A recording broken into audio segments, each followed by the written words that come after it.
Hi, I'm Shauna Richards. I'm a veterinary epidemiologist based at the International Livestock Research Institute in Nairobi, and I'm going to talk to you about metrics for dairy cow welfare on smallholder zero grazing systems in the Kenyan highlands.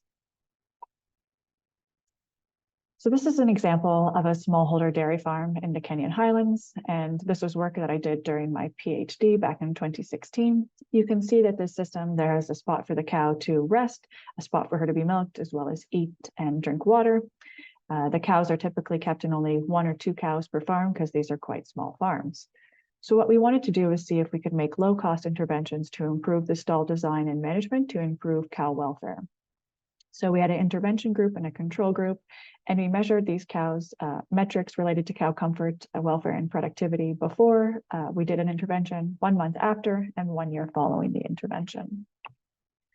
So there's very many parameters that you can measure in terms of the length, width, the neck rail height, the brisket board height, if there's the end board height in terms of lunge space. However, these are really only helpful if you also consider the size of the cow, and stalls are quite differently constructed on every farm, so there's not consistent ways to make these measurements and also connect them to the size of the cow to know if they're appropriate.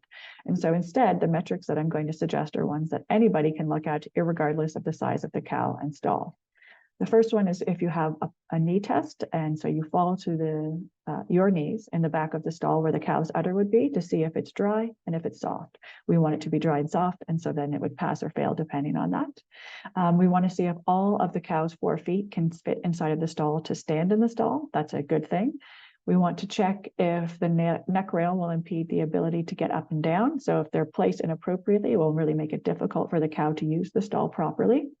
We want to see if there's adequate lunge space, so if her head can move forward and backward as she stands up and gets down, because we know that that's just a normal thing that a cow has to do in order to facilitate that process. We want to know if the stall is an adequate width, so she's not hitting any of her body parts on the stall when she gets up and down. Is the roof protecting from sun and rain? Are there enough stalls for the number of cows? Are they performing any abnormal behaviors like standing backwards in the stall, standing with only the front feet in the stall, or resting in the alleyway because the stall is completely inappropriate? We also want to measure things from the cow, so her milk production, because we know that's linked to cow comfort with higher milk production coming from better cow comfort.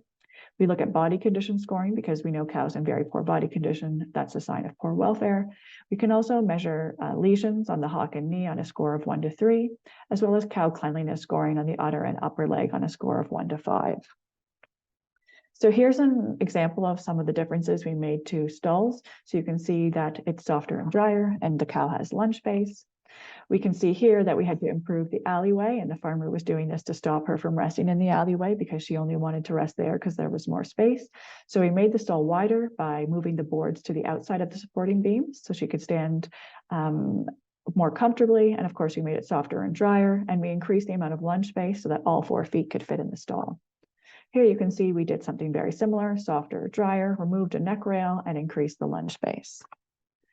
So we saw that when cows were in our intervention group, they were resting more total time per day with more bouts and in shorter bout duration, which is all consistent with normal resting behaviors, which is a strong indicator of improved welfare because resting is a high priority behavior for cows.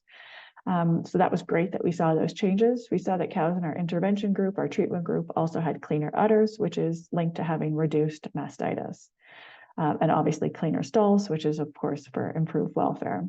We can see in the graph here that the blue line is for our control group. And you can see that even after the first visit, which is when everybody was the same, no intervention had been done, our control farmers also improved the number of minutes they spent lying per day for their cows.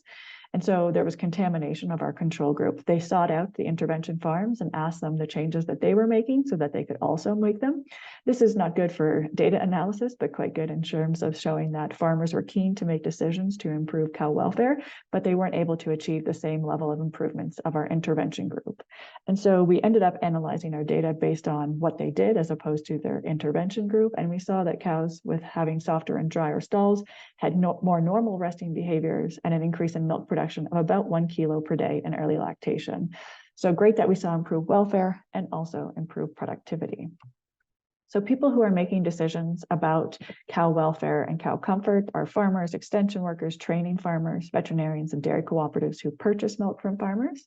And we think about how we can frame this decision for these decision makers in a way that they want to make those changes, not just linked to cow welfare, because that might not necessarily be a good enough reason to say we just want to make your cow happier. But we can link it to the fact that all of these changes are going to reduce their risk of mastitis because they're keeping cows in a cleaner environment, and also going to increase their milk production. In the end, we get a cow with improved welfare, but also decision makers who are happy with the changes that they're seeing beyond just cow welfare. Happy to answer questions at the end of this session.